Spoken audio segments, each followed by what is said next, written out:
Hello friends welcome back to my channel. सकाल उठी कर जेनता बाहर के बारिश आउ देखसी बाहर जे वर्षा पूरा बेसी होतीसी तापर मुई आम डर खाल के ब्रश करवा लगे जैसी तो ऑलरेडी 5-6टा लोग जैथिसन। तो मुई ब्रश फ्रश कर सारा पर मुई बाजार करवा लगे बाहरी आमर फास्टफुड दुकान सामान पतर आनवा लगी। ऑलरेडी आम आम दुकान के पहुँची जैसु और आम दुकान के पहुँची सारा पर आमर फास्टफुड दुकान जिते भी सामान लगती सब किसी सामान मांगी कर आमर बैग रे भरी नेसु।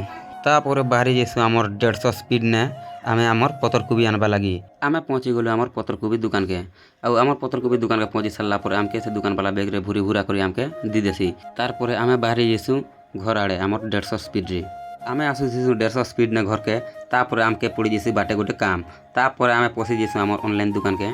तो ऑनलाइन दुकान के जनता आम पसलु तो सेंता पूरा वर्षा बेसी ही जैसी हमके ऑनलाइन दुकान ने अटकी बाके पड़ला 2 घंटा।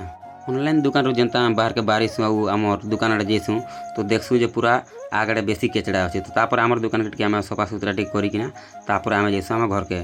तो मोर ब्लॉग आज ब्लॉग एतकी थिला आउ नुआ नुआ ब्लॉग माने भी अपलोड हेबा।